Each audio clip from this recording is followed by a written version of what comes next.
कि हे गोविंद, मेरी नैया भंवर में फंसी है और आप इसे पार लगाएं। फंसी भंवर में थी मेरी नैया, चलाई तूने तो चल पड़ी है। हंसे या कुछ भी कहे जमाना, हंसे या कुछ भी कहे जमाना, हंसे या कुछ भी कहे जमाना, हंसे या कुछ भी कहे जमाना। जो रूठे तो कोई गम नहीं है, जो रूठे तो कोई गम नहीं है। मगर जो रूठा तो मेरे खाना, मगर जो रूठा तो मेरे खाना। बह गई अश्कों की झड़ी है। मगर जो रूठा तो मेरे खाना, बह गई अश्कों की झड़ी। फंसी भंवर में थी मेरी नैया, चला तुमने तो चल रही है। फंसी भंवर में थी मेरी नैया, चला तुमने तो चल रही है। सजाऊं तुझको निहार तुझको, सजाऊं तुझको निहार तुझको, सजाऊं तुझको निहार तुझको, सजाऊं तुझको निहार तुझको। बखार चरणों को शाम तेरे, बखार चरणों को शाम मेरे। मैं नाच बन के मोर गाना, मैं नाच बन के मोर गाना। ये भावनाएं मचल पड़ी है, मैं नाच बन के मोर गाना। ये भावनाएं मचल पड़ी है। हंसी भंवर में थी मेरी नैया, चलाए तुमने तो चल रही है। हंसी भंवर में थी मेरी नैया, चलाए तुमने तो चल रही है। भरोसा था मुझको मेरे काना, भरोसा था मुझको मेरे काना, भरोसा था मुझको मेरे काना। भरोसा था मुझको मेरे काना। यकीन था तेरी रहमतों में, यकीन था तेरी रहमतों में। था बैठा चौखट पे मैं तेरी, था बैठा चौखट पे मैं तेरी। कब से निगाहें उतर पड़ी है, फंसी भंवर में थी मेरी नैया, चलाए तुमने तो चल। हरे कृष्णा कृष्णा कृष्णा हरे हरे। हरे कृष्णा कृष्ण कृष्ण हरे हरे। हरे रामा राम रामा हरे हरे। हरे रामा हरे रामा राम रामा हरे हरे। राम रामा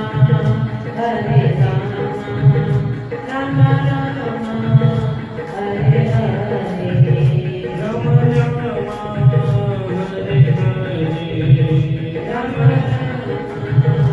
हरे हरे। जब किसी के अंदर अभिमान आता है तो उसका अभिमान भी दूर करते हैं। जैसे वामन भगवान की लीला इसलिए करी क्योंकि राजा बलि में अभिमान आया था। कैसा अभिमान कि संसार में मेरे से बड़ा कोई दानी नहीं है। और इसी अभिमान को दूर करने के लिए भगवान ने 3 पग में पूरी धरती, आकाश और पाताल नाप ली। फिर पूछा कि बता तेरे पास क्या है। तब राजा बलि ने कहा कि प्रभु मेरा जो कुछ भी है सब तुम्हारा ही है। मेरा तन भी तुम्हारा, मन भी तुम्हारा और धन भी तुम्हारा। तब राजा बलि का सारा अभिमान दूर हुआ तो उन्होंने अपना शीश प्रभु के चरणों में रख दिया। हे गोविंद, ये 3रा पग मेरे शीश पे रख दो और मेरा संकल्प पूरा। क्योंकि जब राजा बलि के पास सब कुछ था तब ठाकुर नहीं थे। सिर्फ अभिमान था कि मैं बहुत धनवान हूं, मैं बहुत बड़ा दानी हूं। और जब किसी के अंदर अभिमान होता है, प्यारे ध्यान रखना, जिस चीज पे अभिमान होता है वो मेरा ठाकुर ले लेता है, राजी राजी या बेराजी। जिसको धन का अभिमान होता है उसे धन दे देता है, जिसको पद का अभिमान होता है उसका पद छीन लेता है। और आपने ऐसा भी देखा होगा, जिसको अपने रूप पर, अपनी सुंदरता पर अभिमान होता है, क्योंकि ये शरीर भी नश्वर है, हमेशा एक जैसा नहीं रहता, ध्यान देना।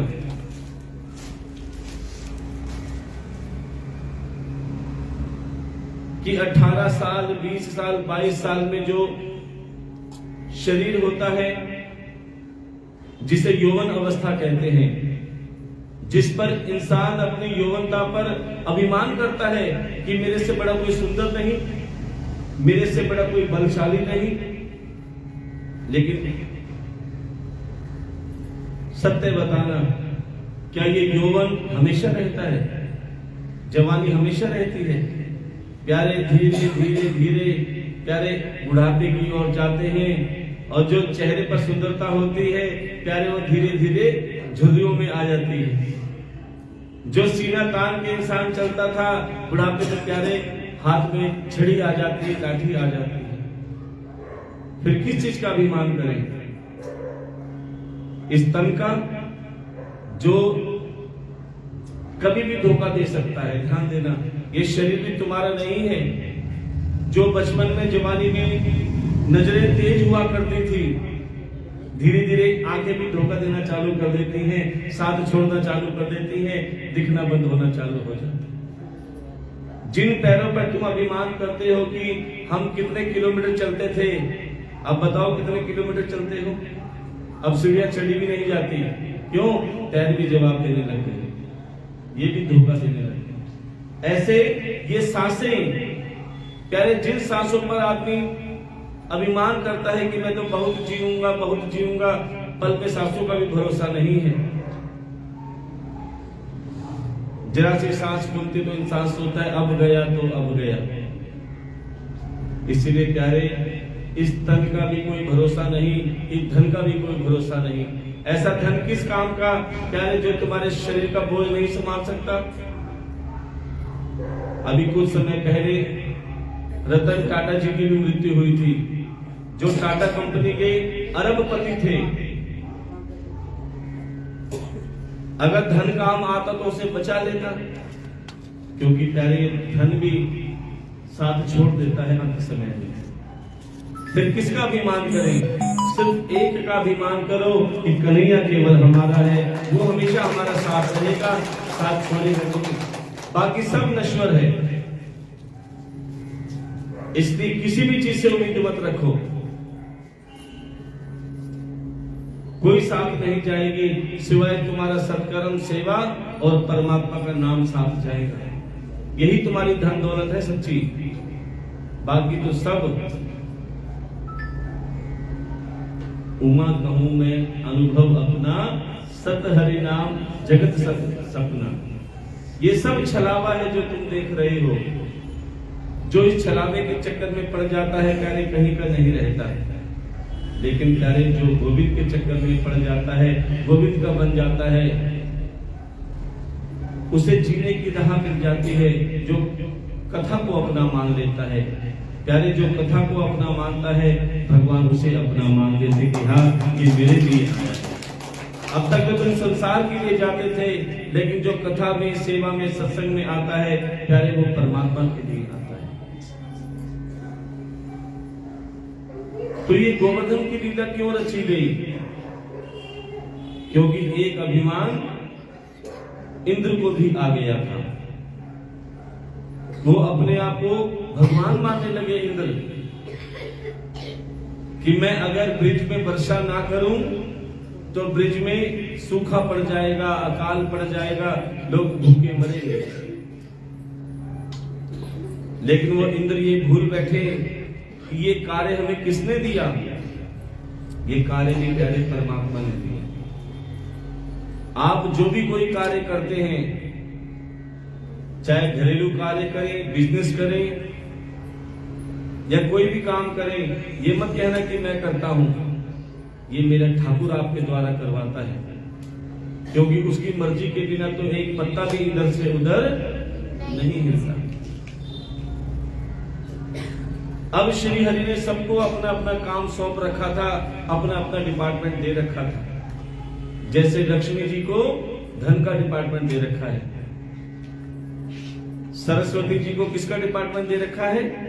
विद्या का, ज्ञान का। ऐसे ही इंद्र को वर्षा करने का कार्य सौंप रखा था। लेकिन कहते हैं जिसको कोई पद मिल जाता है ना, वो अपने आप को ही भगवान मान लेता है। आपने देखा होगा ना, जब तक कोई नेता नहीं बनता ना, एमएलए नहीं बनता, तब तक तो सबके हाथ जोड़ते हैं। और जैसे ही पद मिलना चालू हो गए, एमएलए बन गए, फिर दिखना बंद हो जाते हैं। क्योंकि उन्हें अभिमान आ जाता है कि अब हमारा राज है। ऐसे ही इंद्र के साथ हुआ। जब इंद्र को ये कार्य सौंपा कि तुम वर्षा करने का कार्य करो, अब तो इंद्र ने सोचा कि अब तो सब मेरे भरोसे जी रहे हैं, मैं वर्षा करूंगा तो धरती पर अन्न उगेगा, जिससे सबका परिवार का भरण पोषण होगा। यदि मैं वर्षा करना बंद कर दूं तो प्यारे सब भूखे मरेंगे, सूखा आ जाएगा, अकाल पड़ेगा। इसी डर के मारे सब इंद्र की पूजा करते थे। ध्यान देना। और सच बताएं, आज भी इंसान केवल डर के मारे पूजा करता है। और डराने वाले भी और कोई नहीं। तुम्हारे ऊपर शनि ग्रह चढ़ा हुआ है, तुम्हारे ऊपर राहु चढ़ा हुआ है, तुम्हारा ये ग्रह भारी है, इसकी पूजा करो। डर के मारे पूजा करते हैं, कहीं शनि हमारा कुछ अनिष्ट ना कर दे, कहीं राहु हमारा अनिष्ट ना कर दे। और तो और आपने देखा होगा कि कई जो यात्रा करते हैं ना, कई तो गोवर्धन जी की परिक्रमा करते हैं, कोई खाटू श्याम जी की परिक्रमा करते हैं, और कईयों को आपने देखा होगा ये लेट के परिक्रमा करते हैं, और कोई अपने अपने तरीके से परिक्रमा करते हैं। तो ये क्या है प्यारे? ये डर है। ये अगर हम ऐसे परिक्रमा नहीं करेंगे तो कहीं प्रभु नाराज ना हो जाए। एक बात बताओ, तुम्हारे बच्चे तुमसे कहे कि मम्मी या पिताजी हमें 100 रुपए दे दो, तो माता पिता क्या कहेंगे? पहले 100 बार कला मांडी खा फिर देंगे। करोगे ऐसा? तो प्यारे, जब आप अपने बच्चों को परेशान करके नहीं देना चाहते कि राजी राजी दे दोगे, तो मेरा ठाकुर भी ये नहीं कहता कि तुम परेशान होके मेरे पास आओ। अरे श्रद्धा से कुछ भी मांगोगे, मेरा ठाकुर वो भी देने के लिए तैयार हो जाएगा। कभी भी डर से पूजा मत करो, क्योंकि जो डर से पूजा करता है प्यारे, वो पूजा नहीं होती। पूजा हो, सेवा हो, हमेशा खुश होकर करनी चाहिए। चाहे तुम्हें आती है या नहीं आती पूजा करनी। ध्यान देना, कल बताया था ना कि जैसे मर्जी पूजा करो, फल हमेशा सीधा आता है। जैसे जौ के अंदर आपने देखा है ना, सीधी खड़ी होती है।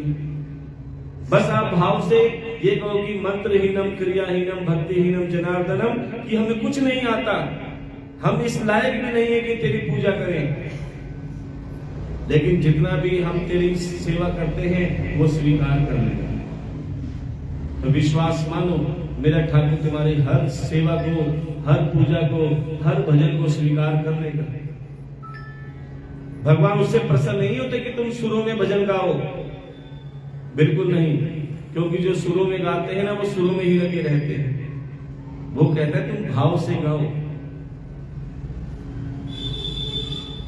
कि एक पिताजी अपने छोटे से बेटे को मंदिर में ले गए, और पिताजी थाली में जोत बनाकर, जलाकर और आरती कर रहे थे। ओम जय जगदीश हरे, स्वामी जय जगदीश हरे। अब छोटा सा बच्चा देख रहा था कि पिताजी क्या कर रहे हैं। अब कहते हैं जो बच्चे देखते हैं ना, वही कार्य करते हैं। अगर पिताजी भगवान के आगे झुकेंगे तो बच्चा अपने आप लेट जाएगा। उसे नहीं पता कि ये क्या कर रहे हैं, लेकिन जो देख रहे हैं वो करेंगे। अब बच्चे ने देखा कि पिताजी थाली लेकर जोत जलाकर आरती कर रहे हैं। बच्चे ने सोचा मुझे तो आरती आती भी नहीं। क्या किया, बिना थाली के बिना जोत के ऐसे हाथ कर दिए छोटे छोटे, आरती आती नहीं। क्या कहने लगा, A for apple, B for boy, C for cat। अब पिताजी कहते हैं कि बेटा तू ये क्या कर रहा है? बोले पिताजी जो आप कर रहे हो वही मैं कर रहा हूँ। बोले मैं तो आरती कर रहा हूँ। बोले आपको आरती आती है इसलिए आप आरती कर रहे हो, मुझे आरती करनी तो आती नहीं। तो मैं भगवान से कह रहा हूँ कि मेरी ABCD को ही आरती समझ के स्वीकार कर लो, कि तुम्हें कुछ आता है या नहीं आता, लेकिन जो तुम भाव से कार्य करते हो, मन से कार्य करते हो, मेरा ठाकुर उस सेवा को, उस नाम को अवश्य स्वीकार करते हैं। और यही बात छोटे से कन्हैया सभी को समझा रहे थे ये गोवर्धन लीला करके। जब यशोदा मैया पूजा की तैयारी कर रही थी, तब छोटे से कन्हैया ने कहा कि मैया ये काहे की पूजा करने की तैयारी कर रही हो? तो यशोदा मैया ने कहा दादा ये जय जय की पूजा। मैया जय जय कौन है? बोली ये जय जय इंद्र भगवान है। बोली इंद्र कब से भगवान बन गए? बोले जा बाबा से पूछ। छोटे से कन्हैया बाबा के पास गए। बोले नंद बाबा ये बताओ इंद्र हमारे भगवान कैसे हुए?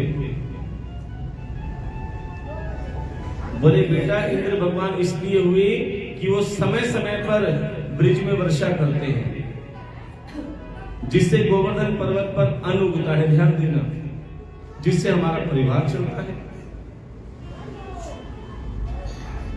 अब छोटे से कन्हैया कहने लगे बाबा एक बात बताओ, जो उनकी पूजा करेगा उसके घर में वर्षा होगी, जो उसकी पूजा नहीं करेगा क्या उसके घर में वर्षा नहीं होगी? वर्षा तो सब जगह होती है। क्यों? ये तो उनका कार्य है वर्षा करना।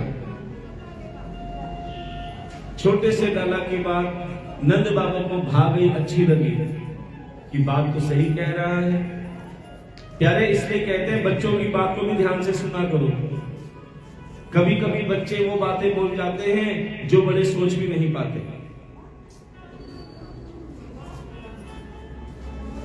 अब छोटे से लला की बात सुनकर नंद बाबा ने पूरे ब्रिज में ढिंढोरा पिटवा दिया कि आज से इंद्र की पूजा त्याग कर सभी गोवर्धन महाराज की पूजा करेंगे। बोलिए गोवर्धन महाराज की, बोलिए गिरिराज महाराज की। अब प्यारे सभी ब्रिजवासी नंद बाबा यशोदा मैया कन्हैया के साथ गोवर्धन पर्वत पे गए। और जैसे ही सबने बड़े भाव से बड़ी श्रद्धा के साथ गोवर्धन जी की पूजा करी, सेवा करी, भोग लगाया और परिक्रमा करी।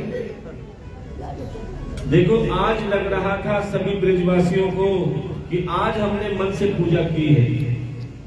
अब तक तो डर के मारे पूजा कर रहे थे, कहीं पूजा नहीं करेंगे तो इंद्र नाराज हो जाएंगे, और नाराज होंगे तो क्या करेंगे? वर्षा करना बंद कर देंगे। सभी ने बड़े भाव से, बड़ी श्रद्धा के साथ, प्रेम से श्री गोवर्धन जी की परिक्रमा करी, सेवा करी और पूजा करी। आज लग रहा था कि सच्चे मन से पूजा हुई है, क्योंकि आज मन प्रसन्न हो गया है। अब सब के सब पूजा कर रहे थे, जैसे आप सभी ने कल गोवर्धन जी की परिक्रमा करी, सेवा करी, और जरा सी तुमने अपने मन की करनी चाहिए, तुमसे बुरा कोई नहीं। राम बचाए ऐसे संसार से। इसीलिए कहते हैं परमात्मा का पलड़ा पकड़े रखो, कौन क्या कहता है, कहां जा रहा है, इसकी चिंता छोड़ो। अब तो प्यारे जब इंद्र को क्रोध आया, और जब क्रोध आता है तो विनाश काले विपरीत बुद्धि, बुद्धि पलट जाती है। ध्यान देना, फिर वो ये नहीं सोचता कि मैं अच्छा कर रहा हूं या बुरा कर रहा हूं। अब क्या किया इंद्र ने, अपने पानी ही पानी भर जाए, किसी को पैर रखने की जगह ना मिले। अब तो प्यारे ऐसी बिजली कड़की, ऐसे तूफान, ऐसी बारिश आई कि लबालब पानी ही पानी भर गया पूरे ब्रिज में, पांव रखने की जगह तक नहीं मिली। अब तो सब के सब ब्रिजवासी घबरा गए। ये अच्छा भला इंद्र की पूजा करते थे तो सुखी थे, अच्छा भला इंद्र की पूजा करते थे तो सुखी थे। कहां हमने कन्हैया की बात मानी, घर के रहे ना।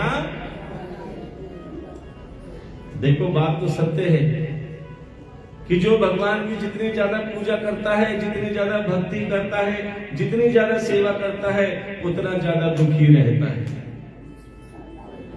गलत कहां, सही कहा?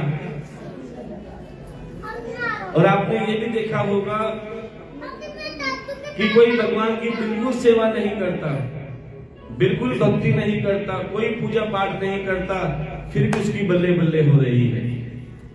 देखा है ना ऐसा? ऐसा क्यों होता है? ध्यान देना कि सुख और दुख, इंसान सोचता है कि मैं भक्ति करूंगा तो करोड़पति हो जाऊंगा। बिल्कुल नहीं।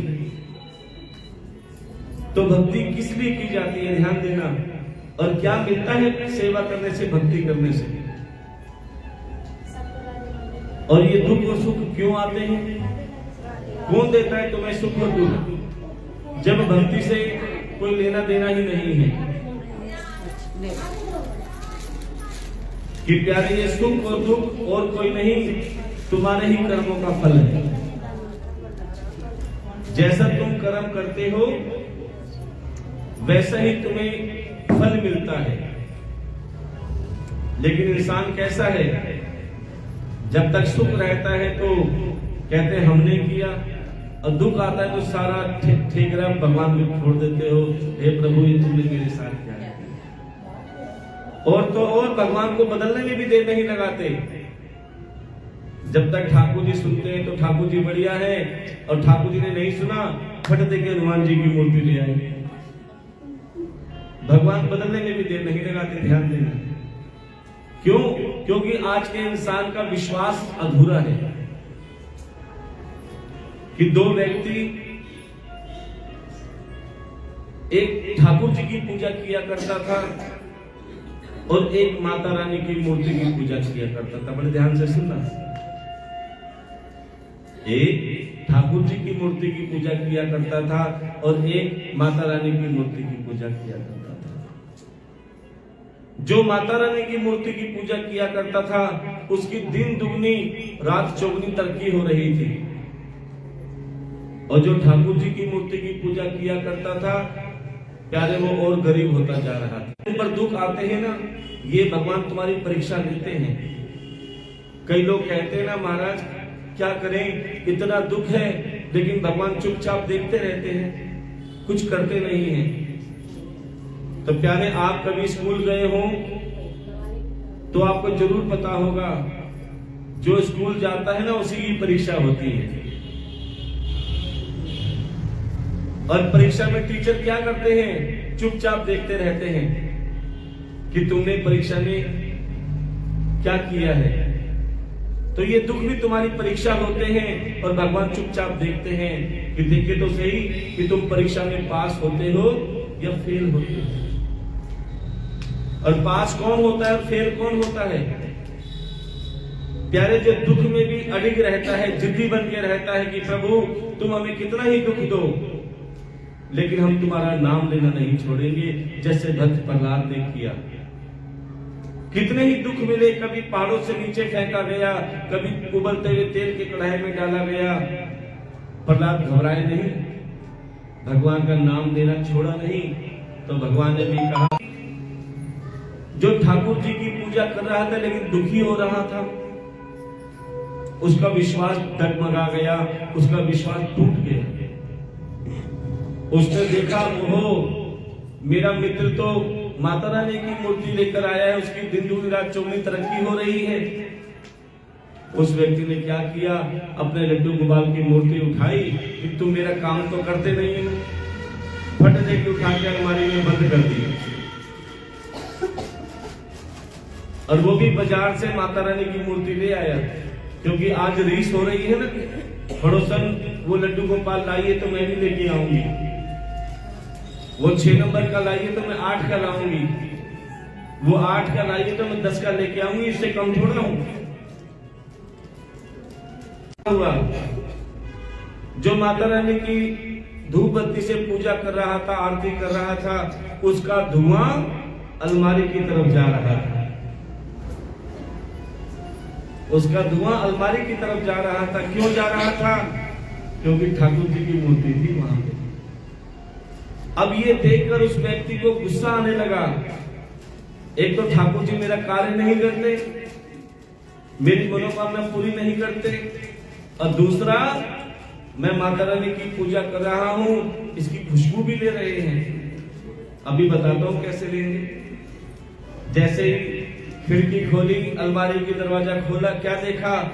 खुशबू वाला धुआं लड्डू गोपाल जी की मूर्ति में से ठाकुर जी प्रकट हो गए। बोलिए वृंदावन बिहारी लाल की। कहने लगे, अरे भैया मेरी नाक में रुई मत डालो, मेरा दम उठ जाएगा। अब वो व्यक्ति कहने लगा, अब तक तो मैं तुम्हारी पूजा कर रहा था तब दम नहीं उठा, मेरी मनोकामना पूरी नहीं की तब दम नहीं उठा, अब जब मैं माता रानी की मूर्ति लेके आया तब तो तुम सांस भी ले रहे हो और मेरे रुई का फोया लगाने से दम भी घुट रहा है। तो ठाकुर जी ने बड़े भाव से, बहुत सरलता से एक बात कही, बड़े ध्यान से सुनना कि प्यारे, पहले तू खाली मूर्ति समझ के बोला कि मूर्ति में भी प्राण है, और प्यारे जब तुम्हारा विश्वास पक्का होगा तो प्यारे मेरा ठाकुर मूर्ति में भी प्रकट होकर दिखला देगा और साक्षात मुझसे बात करेगा। इसीलिए कहते हैं प्यारे, इसे खाली मूर्ति मत समझो। जितना तुम अपने बच्चों से प्यार करते हो, जितना तुम अपने रिश्तेदारों से प्रेम करते हो, उतना ही मेरे गोविंद से प्रेम करो। तो विश्वास मानो, मेरा ठाकुर हर जगह हर समय तुम्हारा साथ देगा, और जिसके साथ मेरा गोविंद होता है प्यारे, उसे चिंता करने की जरूरत नहीं, क्योंकि उसकी चिंता तो मेरा ठाकुर करता है। तो आप सभी यही कहेंगे, तेरे द्वारे आया मैं कान्हा, तेरे द्वारे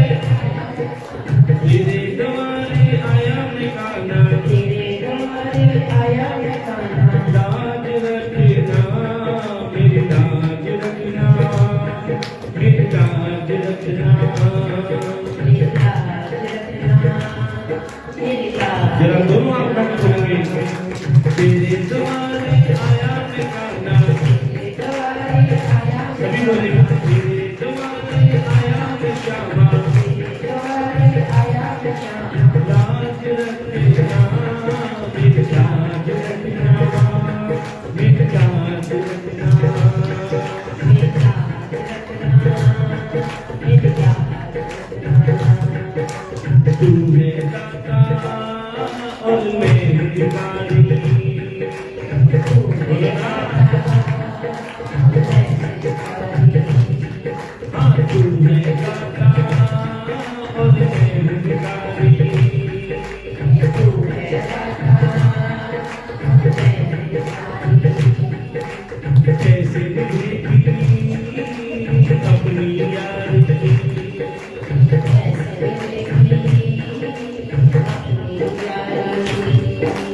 बन के भिखारी आया मैं कान्हा, भिखारी आया मैं कान्हा, बन के भिखारी आया मैं श्यामा, भिखारी आया मैं श्यामा। झोली भरना मेरी लाज।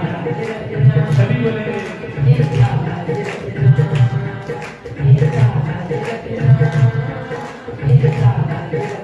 तेरे द्वारे आया मैं कान्हा, तेरे द्वारे आया मैं कान्हा, तेरे द्वारे आया मैं श्यामा, तेरे द्वारे आया मैं श्यामा। झोली भरना मेरी लाज।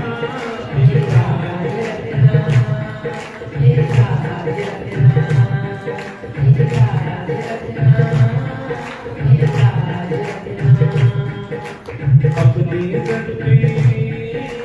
तेरा ठिकाना अपने दर पे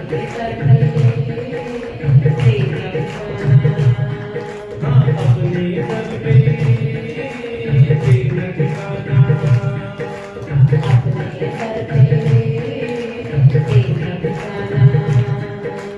बुरे कर्म से हमें बचाना बुरे कर्म से हमें बचाना बन के सवारी आया निकाला बन के सवारी आया निकाला बन के सवारी आया निशामा बन के सवारी आया निशाना ताज रखना मेरी राज रखना ताज की सेवा करते हैं मेरी राज रखना हाथ जोड़ कर तुम्हें मनाओ हाथ जोड़ कर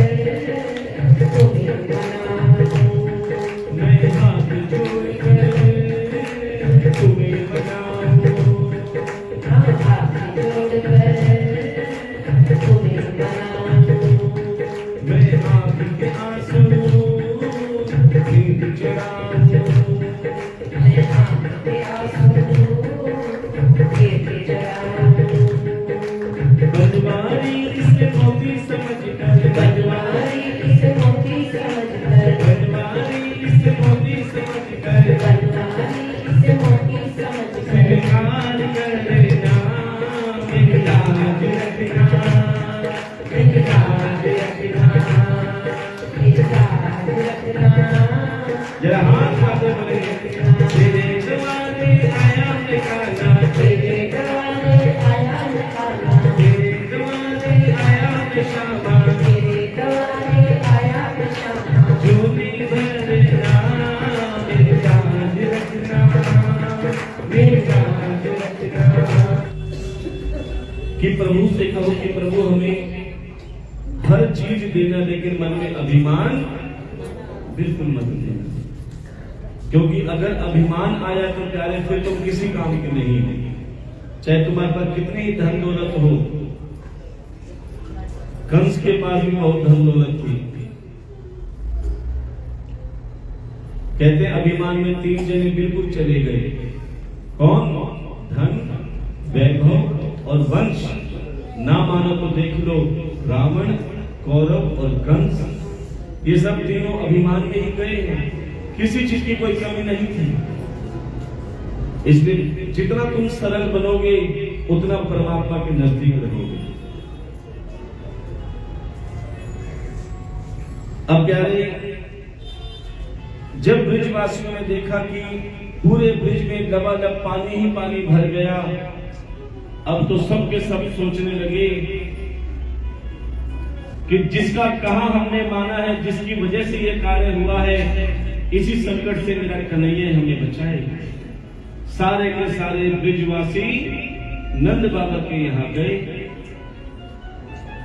यशोदा मैया के पास जो कहने लगे मैया कहाँ है तेरा कन्हैया जिसके चक्कर में पड़कर जिसका कहना मानकर ना हम घर के रहे ना घाट के रहे अब बताओ किसके सहारे जाएं किसके पास जाएं तब कन्हैया कहने लगे सक्रदेव प्रपन्नाय तवास्मृति च याचते अभयं सर्वभूतेभ्यो तदात्मं सदाम्यहम् अर्थात जो सब कुछ छोड़कर केवल मेरा बन के आया देखो जब तक सब कुछ सबके पास था सब आनंद मना रहे थे लेकिन जब सबका लुट गया पिट गया कुछ नहीं बचा तो किसके पास आए कन्हैया के पास इंसान भी तो यही है ना कि जब तक धन दौलत पास में रहती है तो नोट गिनता है कहता है बहन बढ़ाना भैया अब प्यारे जब सब कुछ छिन जाता है तो फिर गोविंद के पास ये संसार की रीत है ध्यान देना लेकिन भगवान कहते कोई बात नहीं किसी भाव से अब तो प्यारे छोटे से कन्हैया ने कहा अरे ब्रिजवासियों आपने किसकी पूजा करी? बोले कन्हैया हमने गोवर्धन जी की पूजा करी, हमने गिरिराज जी की पूजा करी। तब कन्हैया कहने लगे जिसकी तुमने पूजा करी है ना, वही तुम्हें इंद्र के प्रकोप से बचाएगा। कौन? गोवर्धन पर्वत। चलो सभी गोवर्धन पर्वत पे चलते हैं। अब छोटे से कन्हैया के साथ नंद बाबा, यशोदा मैया, पूरा ब्रिज मंडल, बाल गोपाल, गोप गोपियां, पशु पक्षी, गाय बछड़े, सब के सब गोवर्धन पर्वत पे गए। और जैसे गोवर्धन पर्वत पे गए, कन्हैया ने कहा अब मेरी बात ध्यान से सुनो, अब आपको एक कार्य और करना पड़ेगा। बोले कन्हैया अब तक तुम्हारी ही तो मानते आए हैं, बताओ अब क्या करें और क्या रह गया है?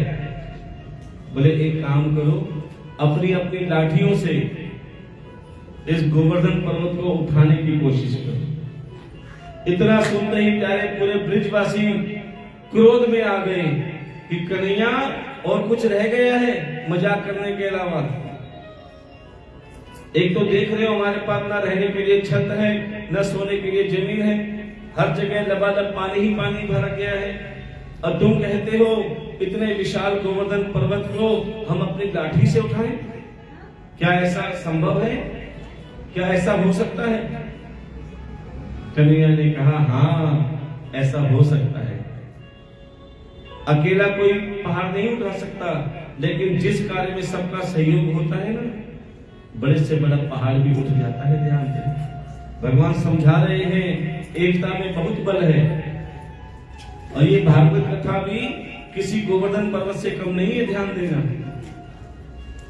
जिसमें सबके सहयोग की लाठी, किसी का 1 का सहयोग लगता है, किसी का 10 रुपए का, किसी का 100 का, किसी का 500 का, किसी का 1000 का, कोई कन्यादान के रूप में देता है, तो कोई बधाई के रूप में देता है, तो कोई भंडारे के रूप में देता है। ये क्या है प्यारे? ये सहयोग रूपी लाठी है, जिससे भागवत कथा रूपी पर्वत मिलकर उठाते हैं। जो ये संपत्ता की ओर जा रहा है ना, हम ये नहीं कहते कि कोई एक कथा करवा रहा है, क्योंकि अकेला कोई पर्वत नहीं उठाता। जिसमें सब गोपियों का, गोप का सहयोग होता है, जिसमें मैं से हम बन जाता है, प्यारे वही गोवर्धन पर्वत उठा सकता है।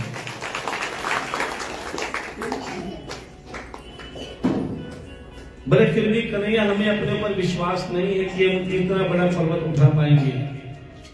तब कन्हैया ने कहा तुम मन तो बना उठाने का, व्यवस्था मैं बनाऊंगा। इसी प्रकार कई लोगों के मन में भाव होता है कि हमारे पास तो कुछ है नहीं, हम सेवा कैसे करें? भगवान कहते हैं तो कोई बात नहीं, तेरे पास धन नहीं है ना, मन तो है। अरे तू सेवा का मन बना, व्यवस्था मैं अपने आप बना दूंगा। प्यारे, जिस पर मेरे ठाकुर की कृपा होती है ना, वही सेवा करने का अधिकारी बनता है। हर कोई सेवा भी नहीं कर सकता, ध्यान देना। चाहे कितनी धन दौलत पड़ी हो तुम्हारे पास, कितना ही बैंक बैलेंस हो तुम्हारे पास, लेकिन जब तक मेरे गोविंद की कृपा नहीं होती, तब तक वो धन भगवत सेवा में नहीं लगता। हाँ, बीमारी में लग जाएगा, कोर्ट कचहरी में लग जाएगा, गलत कामों में लग जाएगा, लेकिन जब तक मेरे गोविंद की कृपा नहीं होती, वो सेवा में नहीं लगेगा। अब किसी ने पूछा प्रभु ये कैसे पता चले कि हम पर कृपा हुई है कि नहीं, कि हम सेवा के अधिकारी हैं कि नहीं? तो संत बताते हैं कि कृपा कैसे पता लगती है, कि जिसका मन सेवा का करने लग जाए, अभी तक सेवा नहीं की लेकिन मन में आया क्या मैं भी सेवा कर सकता हूँ, या मैं भी सेवा कर सकती हूँ। और प्यारे, जब तुम्हारा सेवा करने का मन बन गया, चाहे तुम्हारे पास हो या ना हो, अगर तुम्हारा मन बन गया तो मेरे ठाकुर ने कृपा कर दी। कि तुम्हारा मन बना है तो समझ लो मेरे ठाकुर की कृपा हो गई है, व्यवस्था भी अपने आप हो जाएगी जब मेरे ठाकुर की ही कृपा हो। क्योंकि मेरे गोविंद की कृपा के बिना मन भी नहीं बनता, चाहे कितना ही धनी परिवार हो।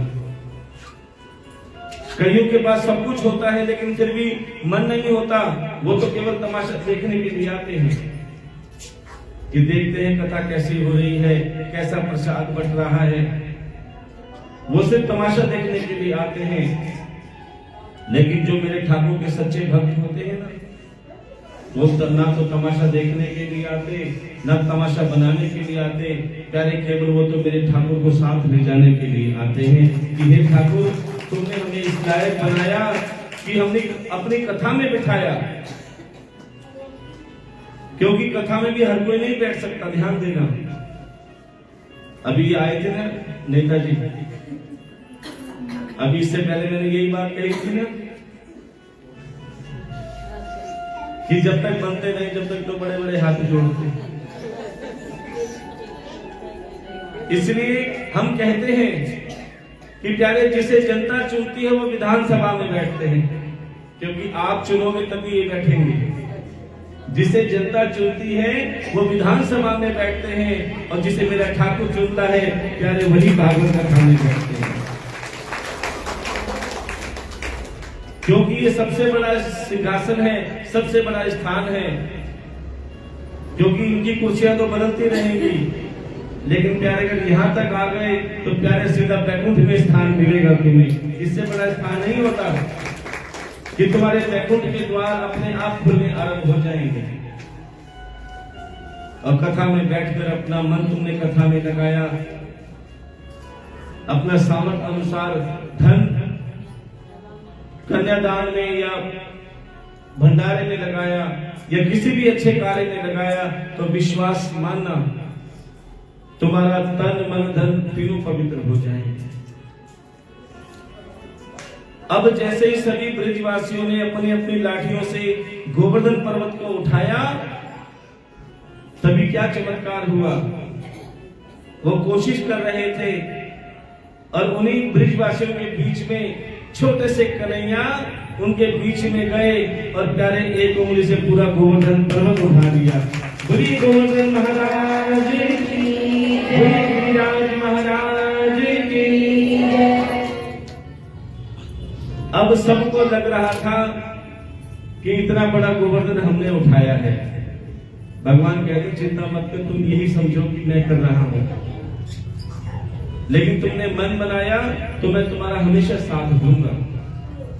क्योंकि वो तुम्हारे सारे काम करते हैं लेकिन नाम भी अपना नहीं लाने देते। अब प्यारे एक दिन नहीं, 2 दिन नहीं, पूरे 7 दिन तक छोटे से ठाकुर जी ने पूरा गोवर्धन पर्वत उठा के रखा। अब इधर इंद्र ने सोचा देखूं तो सही, इन ब्रजवासियों ने मेरी बात नहीं मानी, जिसका फल मैंने इनको दिया कि अपने बादलों को, अपने मेघों को आदेश दिया कि पूरा ब्रिज तबाह कर दो, पूरे ब्रिज में पानी ही पानी भर दो। देखो तो सही इनका क्या हाल है। अब इंद्र ब्रिज में गए देखने के लिए ब्रिजवासियों को कि ये बहुत कन्हैया का नाम लेते हैं ना, और मेरा नाम लेना छोड़ा, और उनके कहने पर गोवर्धन जी की पूजा करी। इनकी गोवर्धन रक्षा करता है कि नहीं करता। जैसे इंद्र ब्रिज में गए तो क्या देखा, सब जगह लबालब पानी ही पानी भरा पड़ा है, कहीं पांव रखने की जगह नहीं। इंद्र बड़े खुश हुए, देखा मेरी तबाही से कोई नहीं बच पाया। तभी इंद्र की नजर पड़ी गोवर्धन पर्वत पे। प्यारे जो जमीन से ऊपर उठा हुआ था, अब तो इंद्र हैरान, इतना बड़ा पर्वत उठ कैसे सकता है। जैसे इंद्र और पास में गए तो क्या देखा, पूरे के पूरे ब्रिजवासियों ने अपनी अपनी लाठियों से गोवर्धन पर्वत को उठा के रखा है। इंद्र को विश्वास नहीं हुआ कि ब्रिजवासियों में इतनी ताकत नहीं जो इतने बड़े विशाल गोवर्धन पर्वत को उठा ले। जरूर इनके साथ कोई ना कोई शक्ति है। गौर करके देखा तो क्या देखा, सभी ब्रिजवासियों के बीच में छोटे से कन्हैया जिनकी उम्र केवल 5 वर्ष की थी। कितनी? 5 वर्ष की, जिन्होंने अपनी अनामिका उंगली से पूरा गोवर्धन पर्वत उठा के रखा। तभी प्यारे इंद्र का अभिमान दूर हो गया कि ये कोई साधारण बालक नहीं, ये तो साक्षात श्री हरि भगवान है। बोलिए श्री हरि नारायण भगवान की जय। और प्यारे तभी इंद्र का अभिमान दूर हुआ,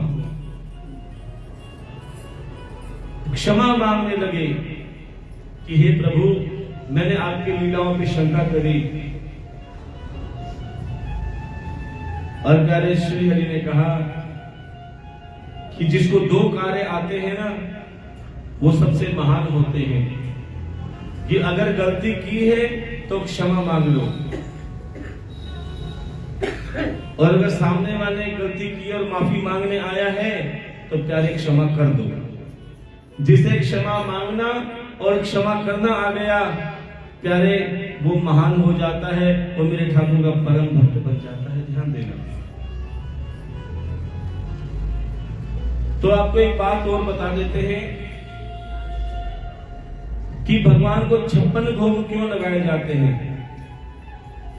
10, 20, 50, 100, 200 भोग क्यों नहीं लगते? ये 56 की गिनती क्यों आती है? ध्यान देना। सुना है ना, भगवान को 56 भोग लगाए जाते हैं। क्यों लगाए जाते हैं? किसी को पता है? नहीं पता। चल कोई बात नहीं, हम बता देते हैं आपको। क्योंकि आप ठाकुर जी के ज्ञान के दरबार में बैठे हैं। वैसे तो हमें कुछ नहीं आता, खाली बांसुरी की तरह बैठते हैं व्यासपीठ पे।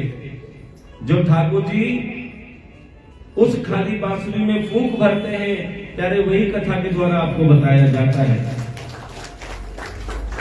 तो आपको बता देते हैं भगवान को 56 भोग क्यों लगाए जाते हैं और कैसे हुए ये 56 भोग। कि यशोदा मैया अपने छोटे से लला को, कन्हैया को, एक दिन में 8 बार भोग लगाते थे। कितनी बार? 8 बार। और आप अभी अपने लला को कितनी बार भोग लगाते हुए गिन लेना। सुबह सुबह चाय पिलाओगे, नाश्ता कराओगे, फिर 11-12 बजे मम्मी भूख लग रही है, फिर शाम की चाय, फिर शाम, उसके बाद कुछ ना कुछ, फिर रात का खाना। ऐसे करते करते लगभग 7-8 बार हो जाते हैं। अब तो प्यारे, जब यशोदा मैया एक दिन में 8 बार भोजन खिलाती थी, अब 7 दिन सभी के सभी गोवर्धन पर्वत पे थे। 7 दिन तक कुछ नहीं खिलाया। लेकिन जैसे इंद्र का अभिमान दूर हुआ, कन्हैया ने गोवर्धन पर्वत नीचे रखा। अब 7 दिन से भूखे थे, तो यशोदा मैया ने क्या किया, एक दिन का 8 बार के हिसाब से 7 दिन का भोजन एक साथ बना दिया। कितने हो गए? 8 7। अब केवल यशोदा मैया ही नहीं, जितनी भी गोपियां थी जो अपने कन्हैया को पुत्र के समान समझती थी, सब अपने घरों से वही 8-8 के हिसाब से 7 दिन का यानी सब लेकर आए। और कहते हैं जो सबके सहयोग से कार्य होता है प्यारे, वो 56 भोग अपने आप बन जाता है। और ये जो 22 तारीख को भंडारा होने जा रहा है, जिसमें आप सबका सहयोग हो रहा है, तो प्यारे ये 56 भोग से कम नहीं है। क्योंकि सब आप अपने कन्हैया के लिए ही तो सेवा कर रहे हैं। लेकिन सेवा करने के बाद में भी प्यारे, कभी अभिमान मत करना कि हमने इतनी सेवा करी या इतना दान दिया, बल्कि प्रभु से यही प्रार्थना करनी चाहिए कि हे गोविंद, आपने हमें इस लायक बनाया, वरना हम इस लायक भी नहीं थे कि तेरी कथा सुने। न जाने कौन से पाप हमारे आगे आ रहे थे जो कथा में नहीं आ पा रहे थे। कुछ समय पहले आपने सुना और देखा होगा कि एक महामारी आई थी जिसका नाम था करुणा। उसमें प्यारे इंसान इंसान से डर रहा था, चाहे भाई हो, पिता हो, कोई भी अपना रिश्तेदारों से हाथ भी नहीं लगाते थे अगर कुछ हो जाता तो। सोचो ऐसी महामारी में भी आप बचकर यहाँ कथा सुन रहे हो, ये मेरे ठाकुर की ही कृपा है।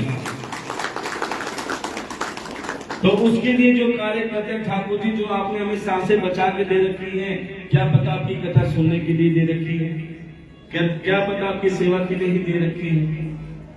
इसीलिए प्यारे अपने तन मन धन और जीवन को जो प्रभु की सेवा में अर्पित करता है कि प्रभु बहुत जी लिए संसार के लिए, लेकिन जो जीवन बचा है प्यारे इसमें कुछ समय हम तुम्हारे लिए अवश्य निकालेंगे। बहुत कर दिया संसार के लिए, अब संसार रचने वाले के लिए कुछ करके देखते हैं। लेकिन बिल्कुल सरल भाव से कभी अभिमान मत करना कि एक अभिमान आया कामदेव को, जिसने सभी देवी देवताओं को युद्ध में जीतकर अभिमानित हो गए कि मेरे से बड़ा कोई है ही नहीं, और उसी अभिमान के कारण उस कामदेव ने नारद जैसे संत का अपमान कर दिया। नारद जी हाथ में वीणा लेकर श्री हरि का गुणगान करते जा रहे थे, तभी पीछे से कामदेव ने अपशब्द कहे, अरे ओ तुमरी वाले जरा मेरी बात सुन। नारद जी ने कहा, अरे कामदेव हमें कैसे याद किया। देखो अपमान सहने के बाद भी जो मुस्कुरा दे, अपमान सहने के बाद में भी जो मुस्कुरा दे, प्यारे वही संत हैं। कहते हैं कि संतों जैसे कपड़े 200, 200, 500 रुपए में भी आ जाते हैं। बाहर से संत बनना बहुत आसान है, संतों जैसे कपड़े 100, 200, 500 में भी आ जाते हैं, लेकिन संतों जैसा स्वभाव पाने में कई जन्म लग जाते हैं। ध्यान दें। और सच्चा संत कौन है? जो शांत है वही संत है। अपमान सहने के बाद में भी नारद जी कामदेव से मुस्कुराते हुए कहते हैं कि तुमने हमें कैसे याद किया। तब कामदेव कहते हैं, अरे नारद ये बताओ कोई ऐसा देवता है जो मुझसे युद्ध करे। तब नारद जी ने कहा कि हाँ, एक देवता है जो तुमसे युद्ध कर भी सकता है और जीत भी सकता है। बोले कौन? बोले कन्हैया। कहां रहते हैं वो कन्हैया? बोले वृंदावन में। इतना सुनते ही प्यारे अभिमान के कारण नारद जी ने जो कन्हैया का नाम बताया था उसके बारे में बिना जाने बिना पूछे कि कन्हैया दिखने में कैसे हैं, कितने बड़े हैं, राजा हैं, महाराजा हैं, कुछ नहीं पूछा और निकल पड़े वृंदावन की ओर। और जैसे ही वृंदावन में गए, क्या देखा? कुछ बाल गोपाल खेल रहे थे और उसी बाल गोपाल के बीच में कन्हैया भी थे, जो कामदेव के मन की बात जान गए। उन्होंने कहा, कामदेव मैं ही कन्हैया हूं। इतना सुनते ही कामदेव ने कहा, अरे नारद ने मुझे कहां भेज दिया? मैंने तो सोचा कोई शूरवीर, कोई बलशाली, कोई राजा महाराजा होगा, ये बालक के पास भेज दिया जिससे काम जागृत हो जाए। अब योग माया ने मंद मंद हवाएं चला दी, कलियां खिलने लगी, भंवरे गुनगुनाने लगे, हर जगह सुगंधी सुगंध हो रही थी। भी हो सकते हैं, कोई स्त्री और पुरुष भी गोपी हो सकते हैं। आपने देखा होगा बरसाने में, फागुन के महीने में होली होती है, फूलों की होली, लड्डू की होली, रंगों की होली और लठमार होली।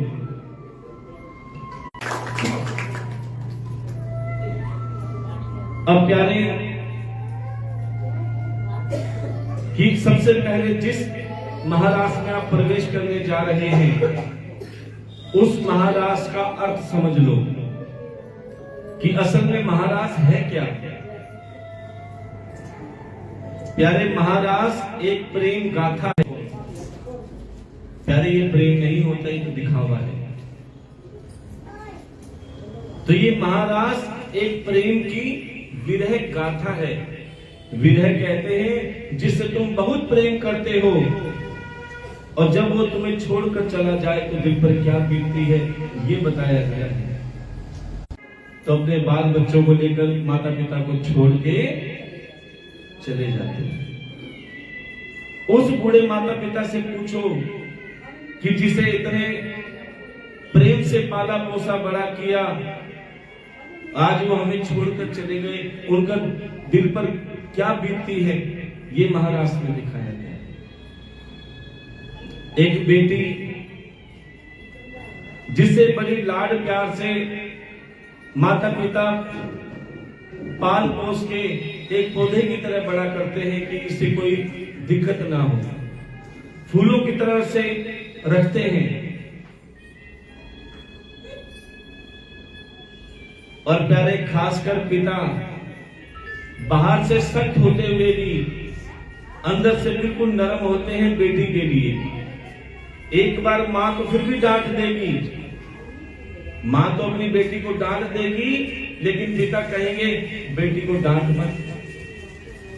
जिस चीज पर बेटी हाथ रखती है बेटी खा ले, जिस चीज पर बेटी हाथ रखती है बेटी पहन ले। पिता का लाड दिखता नहीं है, लेकिन प्यारे अंदर से पिता अपनी बेटी से बहुत प्रेम करते हैं, ध्यान देना। लेकिन इतना प्रेम करने के बाद में भी क्या बेटी, अच्छा सच बताएं, बेटी को आज तक नहीं पता कि हमारा अपना घर कौन सा है। जब तक पीहर में होती है सब यही कहते हैं बेटी पराया धन है, पराए घर जाएगी। और जब वो ससुराल में चली जाती है तो ससुराल वाले कहते हैं पराए घर से आई है। तो अब तक ये नहीं पता बेटी को अपना घर कौन सा है। वही माता पिता अपनी बेटी को लाड प्यार से पालते हैं, पोसते हैं, बड़ा करते हैं, कर्जा करके उसकी शादी की तैयारी भी करते हैं। सब बाराती आते हैं, खाते हैं, डीजे में नाचते हैं, फोटो खिंचवाते हैं, खूब आनंद मनाते हैं। लेकिन एक समय ऐसा आता है प्यारे जिसमें सबकी आंखें नम हो जाती हैं, सबकी आंखों में आंसू आ जाते हैं। वो कौन सा समय होता है? कौन सा समय होता है? विदाई का। अब प्यारे वही बेटी विदाई के समय अपने माता पिता को, भाई बंधुओं को देखती है और विदाई के समय सबसे गले लगती है, भाई से, पिता से, रिश्तेदारों से। लेकिन जैसे ही मां को देखती है शिकायत भरी निगाह से कहती कि मां तूने मेरे साथ अच्छा नहीं किया। मां कहती क्या अच्छा नहीं किया? बोले जिस कोख में मैंने जन्म लिया उसी कोख में भाई ने भी तो जन्म लिया, तूने उसको तो रख लिया और मुझे पराए हाथों में दे दिया। बेटी कहती तेरे 7 बेटे हो जाए तो उनको जुदा नहीं करती, तेरे 7 बेटे हो जाए तो उनको जुदा नहीं करती। मां तेरी अगर एक भी बेटी हो जाए तो अपने कलेजे के टुकड़े को फट दे के दूसरों को देती है। क्या तुझे बेटियों की दया नहीं आती? अपना शिकायत मां से करती और क्या कहती है? मुझे मां से मिला मुझे मां से मिला बेटियां क्यों पराई है, बेटियां क्यों पराई है।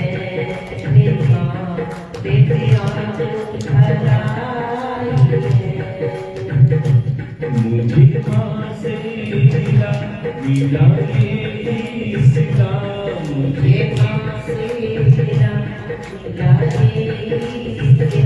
फिर पिया क्यों बनाई है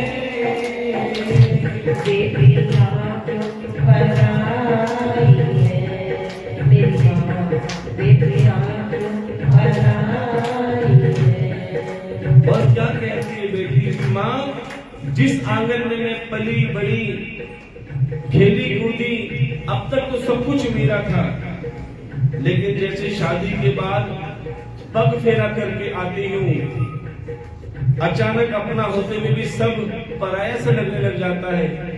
जितने भी मेरी रिश्तेदार हैं, आस पड़ोस वाली हैं, जिन्होंने मुझे बचपन से पाला पोसा बड़ा किया, अपनी कलेजे से लगा के रखा, आज वही कहती हैं कि बेटी कितने दिन के लिए आई है, कब जाएगी, क्या मैं इतनी पराई होगी।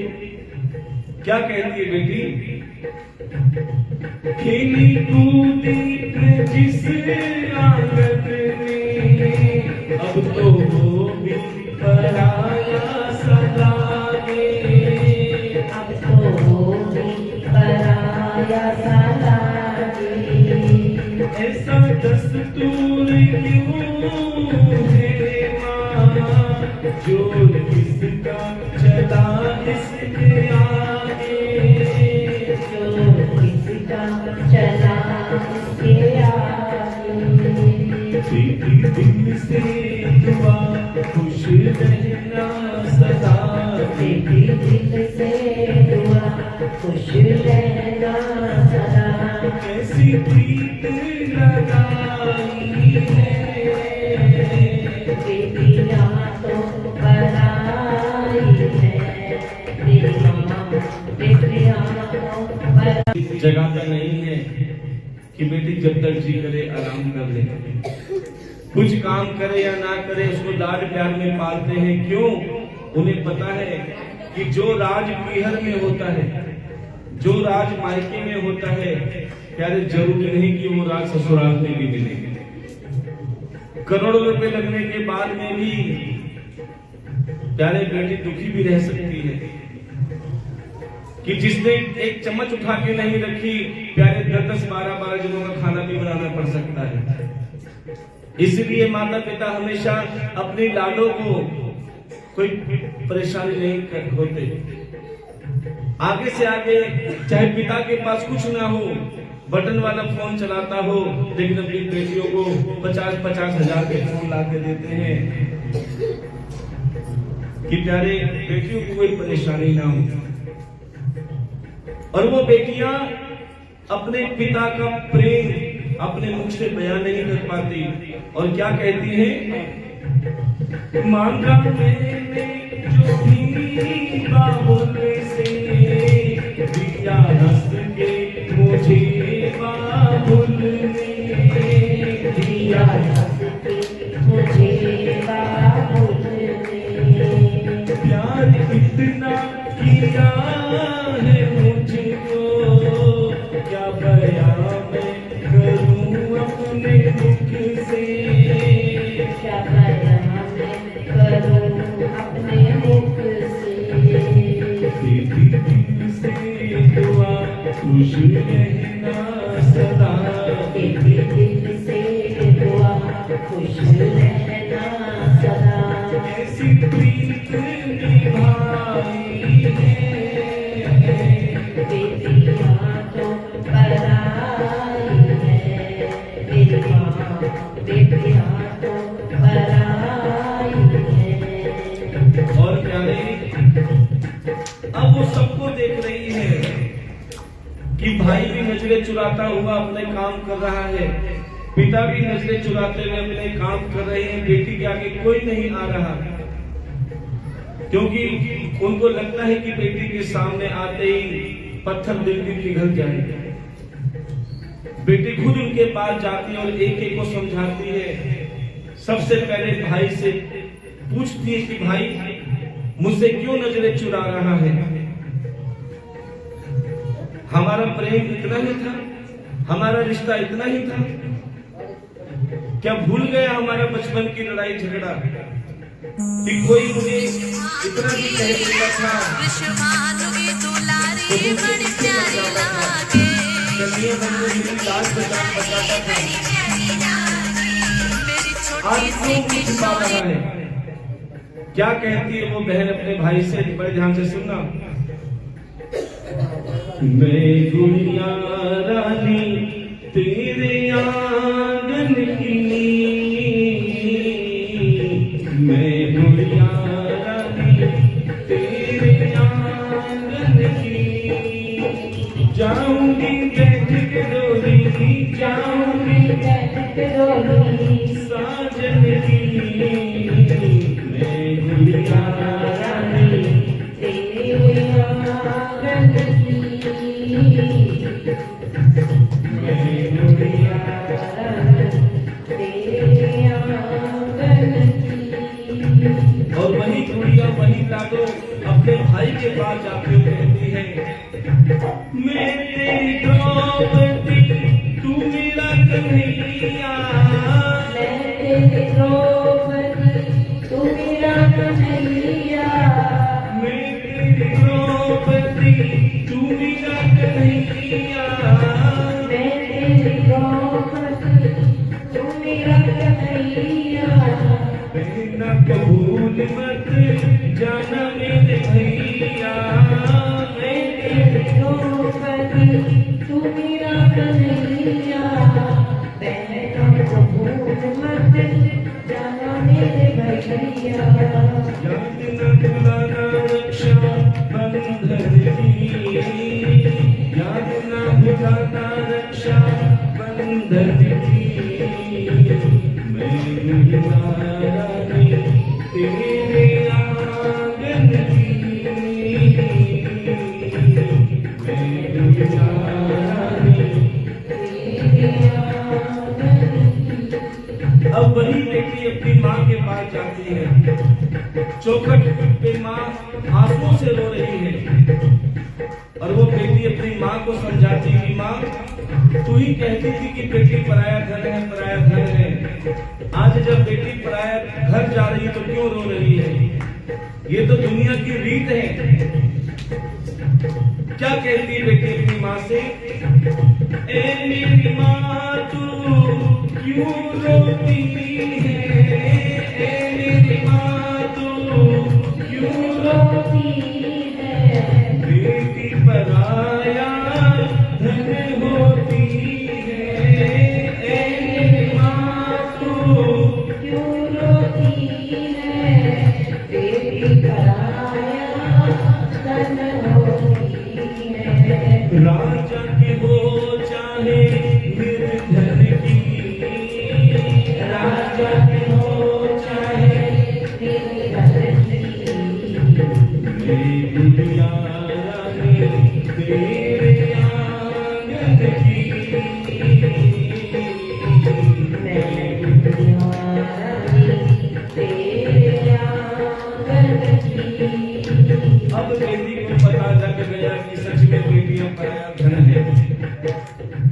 अब वही बेटी अपनी माँ से कहती है कि माँ अब मैं सबको छोड़ के जा रही हूँ, वो समय आ गया है जिसमें मुझे सबसे विदा लेना है। और क्या कहती बेटी? अब तो जाना पड़ेगा मुझको, छोड़ा सहना पड़ेगा सबसे, छोड़ा सहना पड़ेगा सबसे, गलतियाँ माफ कर देना मेरी, दूर रहना पड़ेगा सबसे, दूर रहना पड़ेगा सबसे। अच्छा चलती माँ अब गले से लगा, अच्छा चलती माँ अब गले से लगा, अच्छा चलती माँ अब गले से लगा, अच्छा चलती माँ अब गले से लगा, बेटियाँ तो पराई हैं, बेटियाँ तो पराई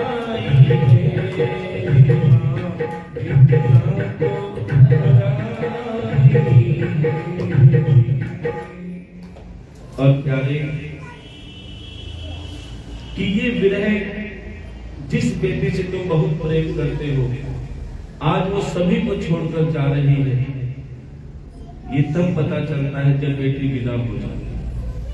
और यही विरह की गाथा महाराष्ट्र में बताई गई है कि प्यारे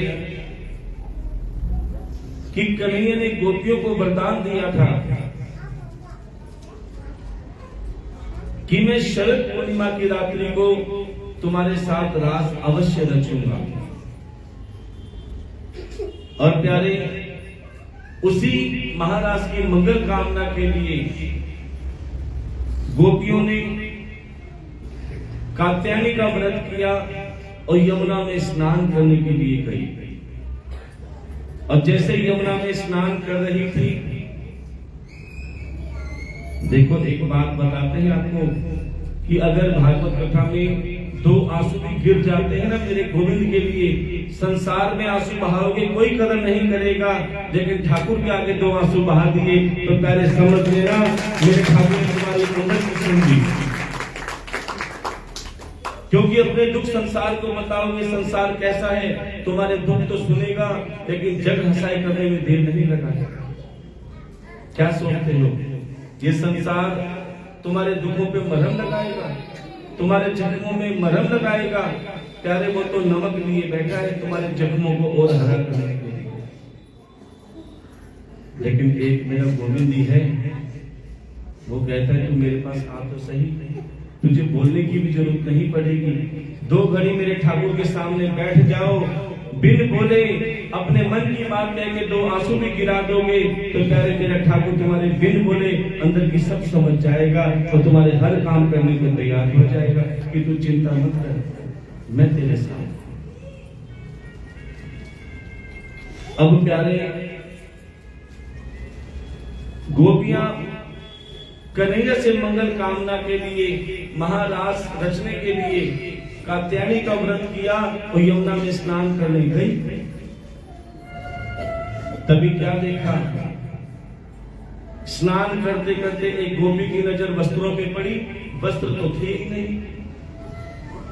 अरे हमारे वस्त्र कहां गए? तब दूसरी गोपी ने देखा कि देखो देखो कदम के पेड़ के ऊपर कन्हैया हमारे वस्त्र लेकर बैठे हैं। तभी गोपियों ने कहा कन्हैया हमें हमारे वस्त्र तो दे दो।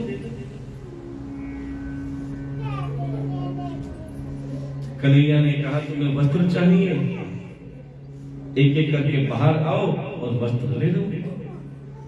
गोपियों ने गलती कहां करी कि निर्वस्त्र स्नान कर रही थी।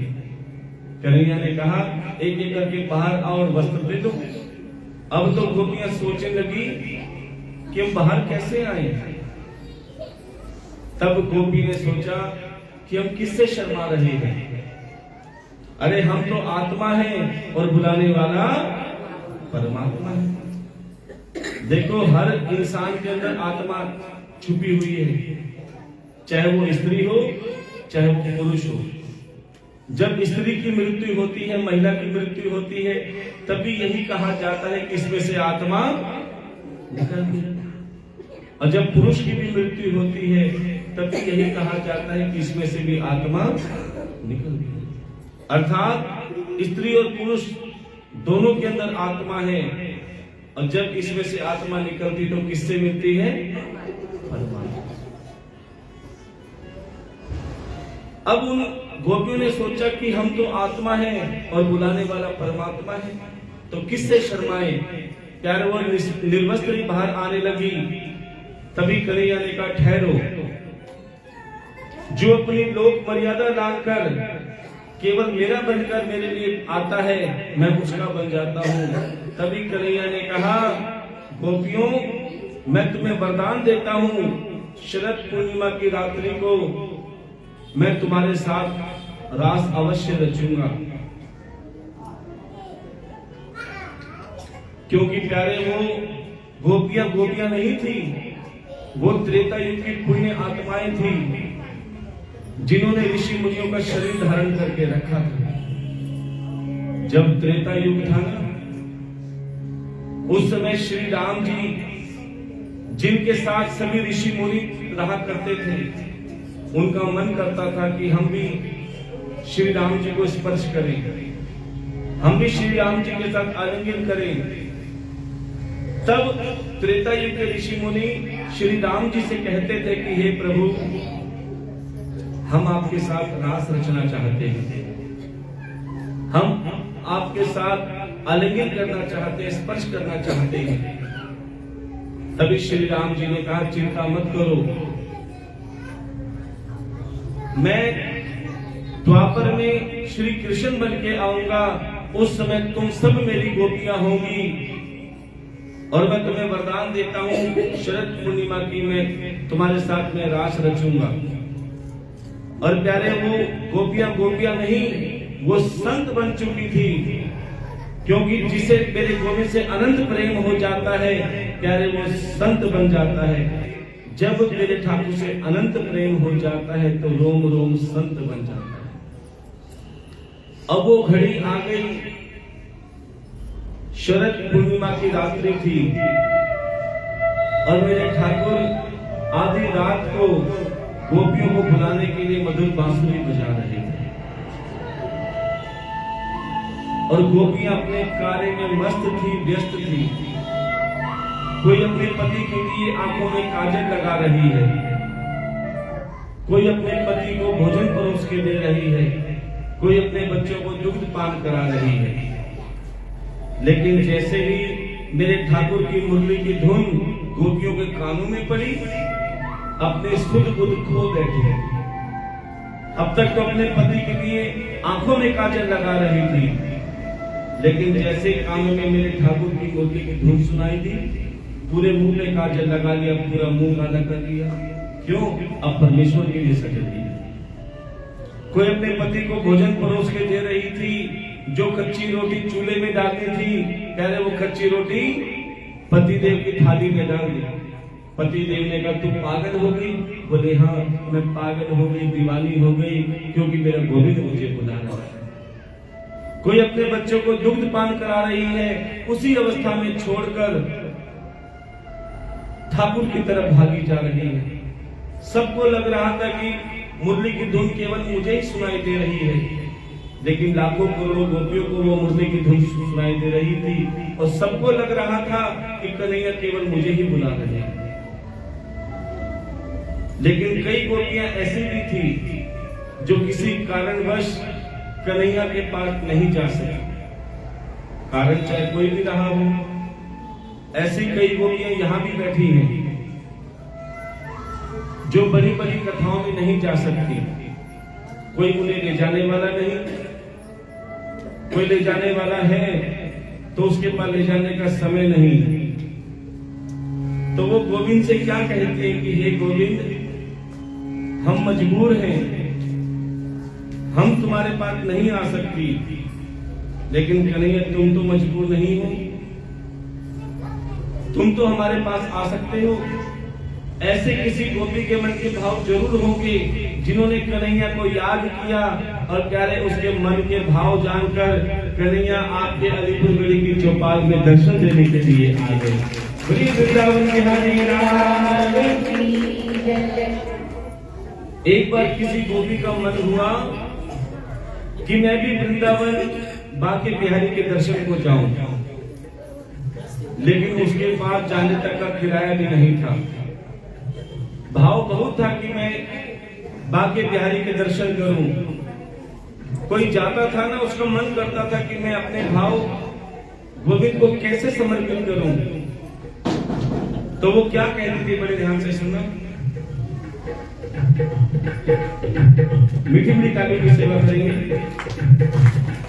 दूरी जाए जो वृंदावन मीरा में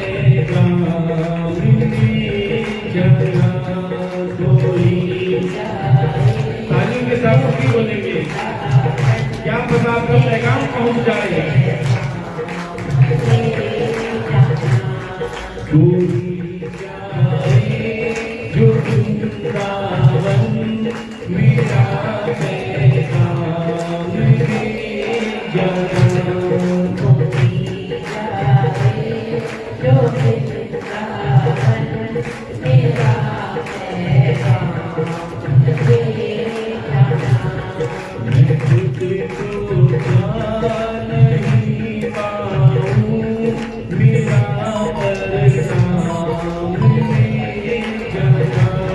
मैं तुझको नहीं पाऊं, मेरा करना तेरा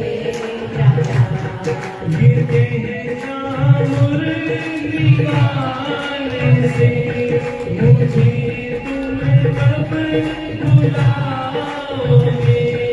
ये कहना मुरली गाने से, मुझे तुम कब बुलाओगे। कौन कौन गए बाकी प्यारी जरा हाथ उठाएंगे, और जो नहीं गए वो हाथ उठाएंगे। जो नहीं गए और वो भाव से मेरे ठाकुर से कहेंगे, ठाकुर जी हम तुम्हारे पास नहीं जा सकते, तुम ही हमारे यहाँ आ जाओ या हमें अपने पास बुला लो। तो क्या कहते हैं, गिरते हैं मुरली गाने से, मुझे तुम कब बुलाओगे। ये कहना मुरली गाने से, मुझे तुम कब बुलाओगे। बड़े जो जाल माया के, बड़े जो जाल माया के, उन्हें तुम कब छुड़ाओगे।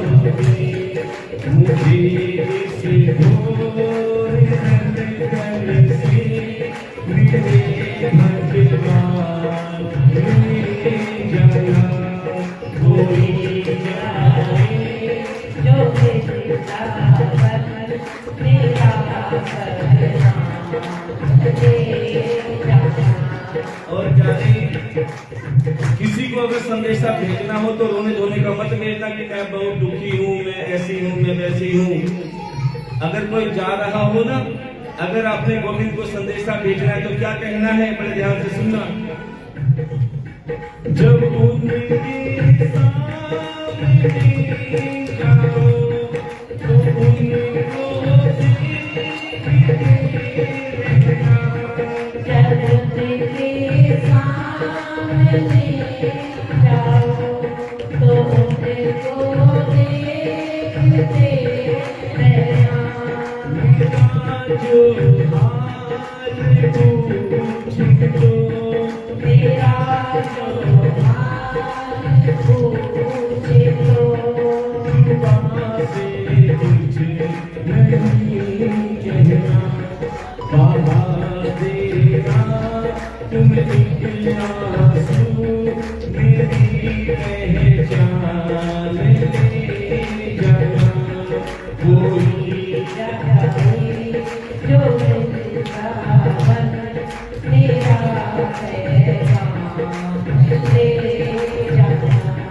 मैं खुद को जा नहीं पाऊं, मेरा परनाम ले जाना। मैं तुझको जा नहीं पाऊं, मेरा परनाम ले जाना। अब प्यारे, जैसे घर में बैठकर गोपियों ने प्रभु को याद किया, मेरे गोविंद ने सभी को घर में दर्शन दिए। बड़े ध्यान से सुनना। जैसे आप सभी को चौपाल में दर्शन दे रहे हैं भागवत कथा के रूप में साक्षात ठाकुर जी, क्योंकि आप सब बड़ी बड़ी कथाओं में नहीं जा सकते। तो ठाकुर जी ने कहा चिंता मत करो, तुम मजबूर हो सकते हो लेकिन मैं मजबूर नहीं हूं। अब तो प्यारे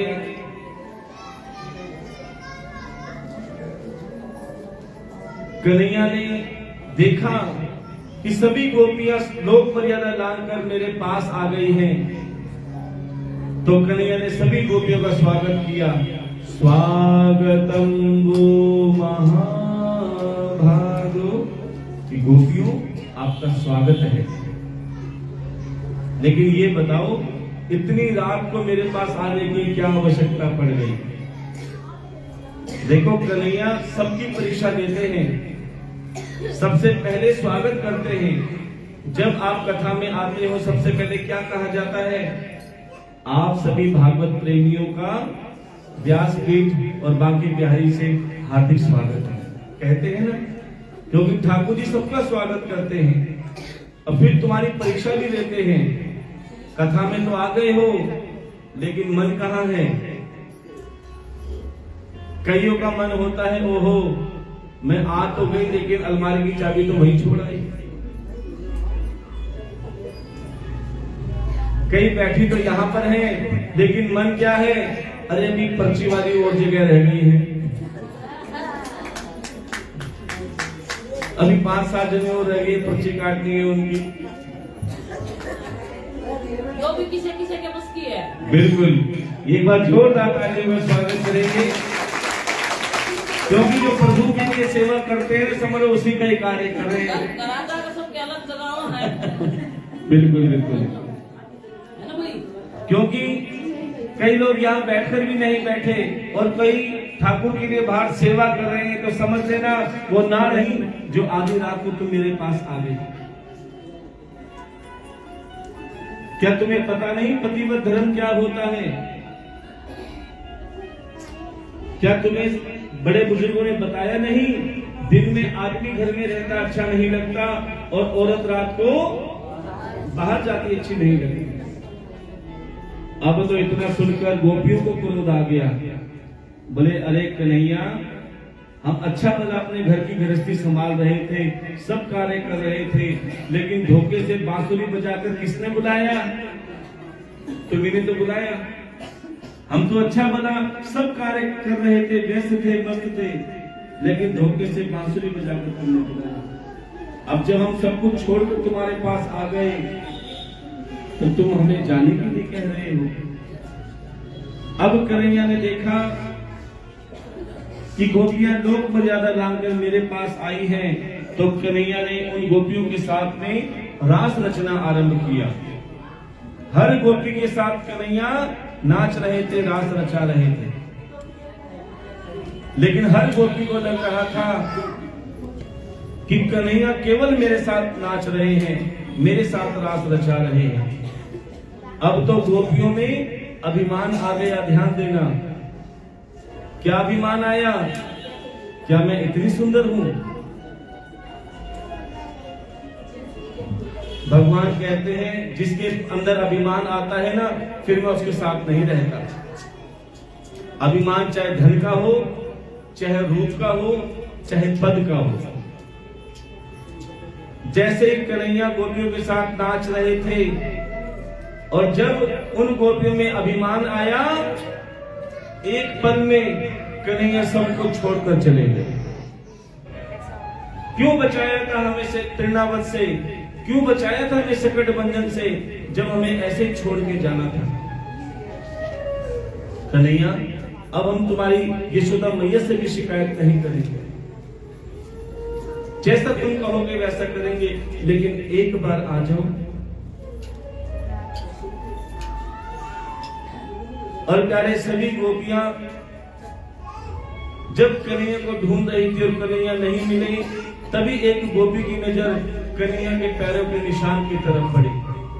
अरे देखो देखो, कन्हैया के पैरों के निशान, लगता है कन्हैया यहीं से ही आगे गए होंगे। जैसे पैरों के निशान की तरफ बढ़ी गोपियां, तो क्या देखा? लाखों करोड़ों गोपियों को छोड़कर कन्हैया एक मुख्य आराधिका गोपी के साथ रात रचा रहे हैं। और वो आराधिका कौन थी? श्री राधे रानी। बोलिए राधे रानी सरकार की जय। वैसे स्पष्ट रूप से भागवत कथा में राधे रानी का नाम नहीं आया। क्यों? क्योंकि श्री सुखदेव भगवान की गुरु, श्री सुखदेव भगवान की इष्ट है राधे रानी। इसलिए सच्चा शिष्य कभी अपने मुख से अपने गुरु का नाम नहीं लेता। ध्यान देना सच्चा। अब इधर राधे रानी ने देखा कि लाखों करोड़ों गोपियों को छोड़कर कन्हैया मेरे साथ रास रचा रहे हैं। अब राधे रानी ने भी अभिमान आ गया। राधे रानी ने कहा, रे कन्हैया, अब मैं थक गई हूं और मुझे अपने कंधे पर बिठाल के ले चलो।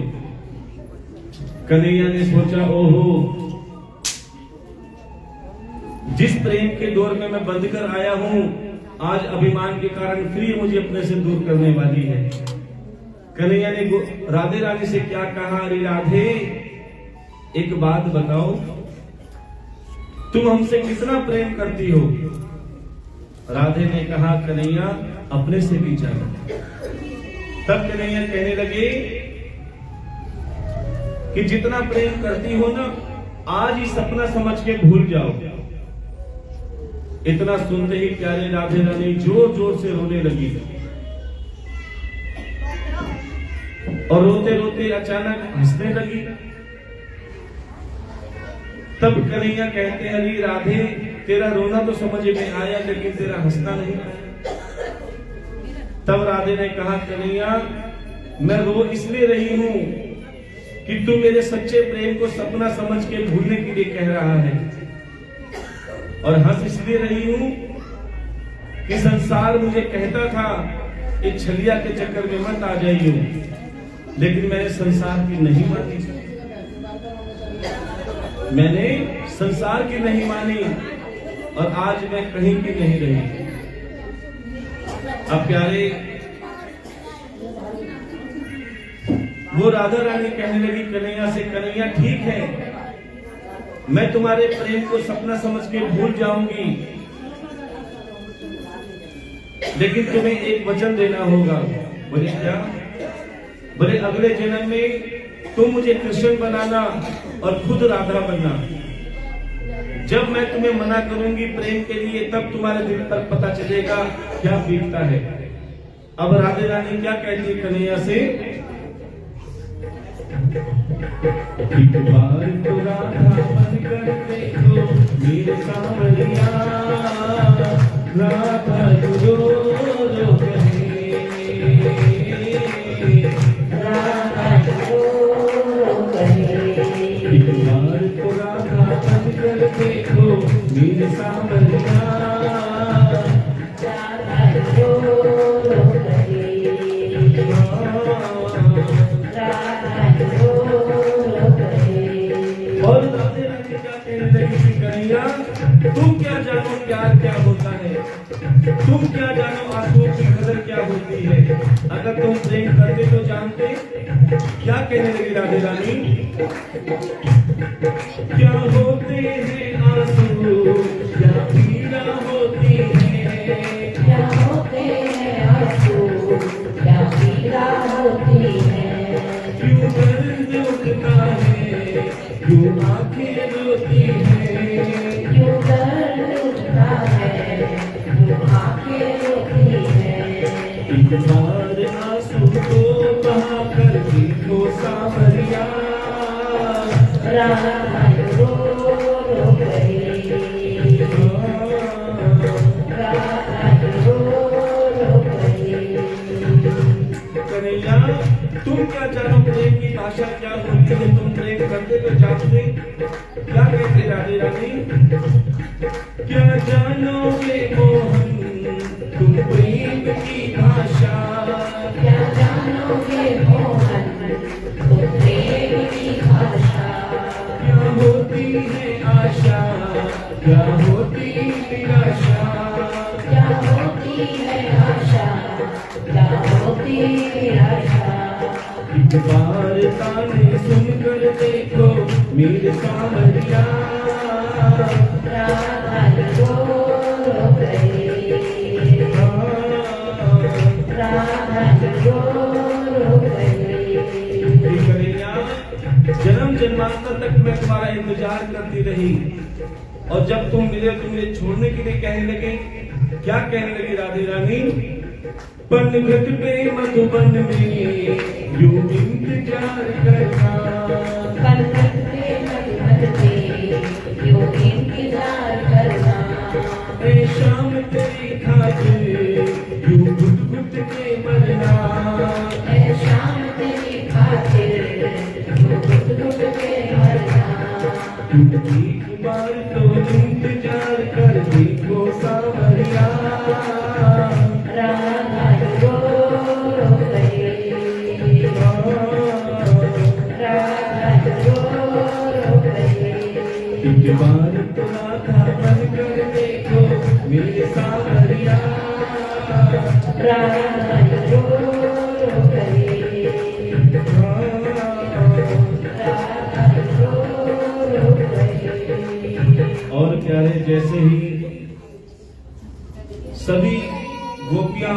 राधा रानी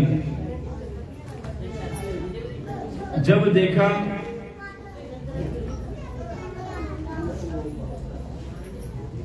कि कन्हैया कहीं नजर नहीं आ रहे, तो सभी यमुना तट पर गए, वहां पर मिलकर एक साथ गोपी गीत गाया। और कहते हैं गोपी गीत गाने से कन्हैया ने देखा कि गोपी गीत के द्वारा गोपी के अंदर जो अभिमान था वो धुल गया है, और जब अभिमान चला गया तो कन्हैया उन गोपियों के मध्य में फिर से प्रकट हो गए। बोलिए वृंदावन बिहारी लाल की। और प्यारे वही कन्हैया ने सुदर्शन और शंखचूड़ का उद्धार किया, अरिष्टासुर और केशुसुर का उद्धार किया। जब कृष्ण ने देखा कि मैंने बड़े बड़े राक्षस भेज दिए, क्रूर राक्षस भेजे, अब अक्रूर को भेजा। अक्रूर जी अपने स्वर्ण रथ पर कन्हैया को लेने के लिए जा रहे थे, क्योंकि कंस महाराज ने कहा अक्रूर जी अब तुम साम दाम दंड भेद से कन्हैया को मथुरा लेकर आओ। देखो तो सही ये कन्हैया कितने शक्तिशाली है। अब जैसे अक्रूर जी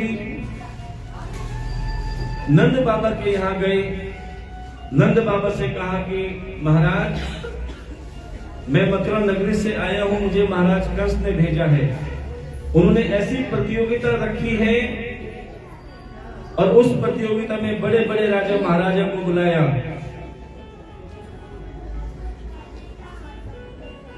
लेकिन कन्हैया को स्वयं मुझे लाने के लिए भेजा, इसलिए आप मेरे साथ कन्हैया को भेज दो। प्यारे नंद बाबा जैसे तैसे मान गए, यशोदा मैया मान गई। अब जैसे श्याम और बलराम अक्रूर जी के रथ पर बैठे, अक्रूर जी के रथ पर बैठे, और जैसे ही गोपियों को पता लगा, जैसे ही गोपी को पता लगा कि कन्हैया हमें छोड़ के जा रहे हैं, तभी सभी गोपियां रथ के आगे खड़ी हो गई कि कन्हैया हम तुम्हें जाने नहीं देंगे। अभी हमने तुम्हें पल भर के देखा भी नहीं है, बातें भी नहीं करी। कई तो ऐसी बावली गोपियां थी जो रथ के आगे लेट गई कि कन्हैया हम तुम्हें जीते जी तो जाने नहीं देंगे। हाँ, हमारे शरीर के ऊपर से रथ ले जाओ, ना हम रहेंगे ना देखेंगे। अब तो प्यारे कन्हैया ने उन गोपियों को विराट रूप दिखाया और कहने लगे यदा यदा हि धर्मस्य ग्लानिर्भवति भारतः अभ्युत्थानं धर्मस्य तदात्मानं सृजाम्यहम् परित्राणाय साधूनां विनाशाय च दुष्कृतां धर्म संस्थापनार्थाय संभवामि युगे युगे।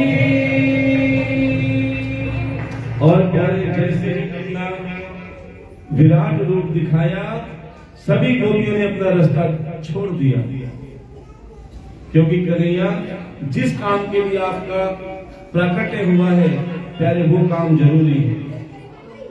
उधर कन्हैया जैसे ही मथुरा गए, मथुरा में कंस महाराज ने पूरी तैयारी करके रखी थी, ध्यान देना। जैसे ही कन्हैया उस सभा में आए, क्या तैयारी की थी? एक पागल हाथी खड़ा करके रखा था जिसका नाम था कुबलिया पीड़। जो भी उसके सामने आता था उसे अपने पैर से दबा के मार देता था वो हाथी। जैसे ही कन्हैया उसके सामने आए, उस पागल हाथी ने पैर नहीं उठाया, अपनी सूंड ऊपर उठाई और एक जयमाला ली, मेरे ठाकुर के गले में डाल दी। क्योंकि कितना भी तेरा व्यक्ति होता है जो भगवान के सामने आ जाता है उसे सीधा मेरे ठाकुर कर देता है, ध्यान देना। उधर चालू और मुष्टिक आदि पहलवानों के साथ वध किया। अब देखा कि महाराज कंस ऊंचे सिंहासन पर बैठे हैं, उछलकर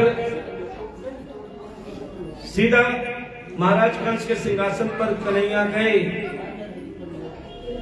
और कंस मामा से कहा, मामा अब बताओ क्या हाल है आपका। बहुत इच्छा थी ना मुझे देखने की। अब तो प्यारे कंस मामा के केश पकड़े और प्यारे सिंहासन से जमीन पर ले आए और छाती पर बैठकर जैसे ही मारने लगे, कंस महाराज ने कहा, लला छोड़ दो, लला छोड़ दो, भांजे छोड़ दो, मैं तुम्हारा मामा हूं। बोले मामा हो तभी तो तुम्हें बैकुंठ की राह दिखा रहा हूं कि जो मुझे किसी भी रूप में भजता है जब मैं उसका उद्धार कर देता हूं। तुमने भी तो मुझे दिन रात भजा है, चाहे दुश्मन के रूप में। दाल में काला जीरा भी आता था तो तुम कहते थे अरे देखो कन्हैया होगा। कोई सांवला सोना लड़का मिलता था उसको भी कहते थे कन्हैया होगा। सोते जागते उठते बैठते मेरा ही तो ध्यान करते थे। तब कन्हैया ने कंस महाराज का वध करके उनका भी उद्धार कर दिया। बोले वृंदावन बिहारी लाल की। कंस के मृत्यु के बाद में उनकी दोनों पुत्री अस्थि और प्राप्ति अपने पिता जरासंध के यहाँ गई और जरासंध ने मथुरा पर 17 बार आक्रमण किया। तब कन्हैया ने गुप्त द्वारिका नगरी बसाई और द्वारिकाधीश बन गए। बोलिए द्वारिकाधीश भगवान की। और इधर रेवत देश के राजा रेवत ने अपनी पुत्री रेवती का विवाह बलराम जी के साथ किया। और इधर भीष्मक राजा जिनके 5 पुत्र और 1 पुत्री जिसका नाम था रुक्मिणी, जिन्होंने कन्हैया को देखा भी नहीं था। स्वरूपी एक और गुप्त कन्यादान आया है, इनके लिए जोरदार तालियों से स्वागत करेंगे। जिन्होंने रुक्मिणी ने कन्हैया को देखा नहीं था, केवल उनकी लीलाओं का वर्णन, उनकी कथाओं का वर्णन सुन के कन्हैया को अपना पति मान लिया। लेकिन समस्या कहाँ आई कि रुक्मिणी का भाई रुक्मी जो कन्हैया से द्वेष करते थे और अपने मित्र शिशुपाल से शादी करवाना चाहते थे, तभी रुक्मिणी ने एक ब्राह्मण के हाथ पत्र भेजा कि कन्हैया देखो तुम्हारे होते हुए मेरा विवाह दूसरे के साथ हो रहा है। तब कन्हैया ने भी पत्र भेजा और कहा कि रुक्मिणी चिंता मत करो, जो मुझे मन से अपना मान लेता है मैं भी उसे अपना बना लेता हूँ, राजी राजी या बिराजी। तुम कात्यायनी मंदिर में आना, मैं पूरी बारात लेके आऊंगा। कोई तुम्हें राजी राजी भेजेगा तो अच्छी बात है, नहीं तो मैं तुम्हें हर के ले जाऊंगा। अब तो प्यारे माँ अम्बा रुक्मिणी कात्यायनी मंदिर में आ रही हैं और सभी ने बड़े भाव से तालियों के साथ माँ अम्बा रुक्मिणी का स्वागत करना है।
अब इधर ठाकुर जी पूरी बारात लेकर आ रहे हैं।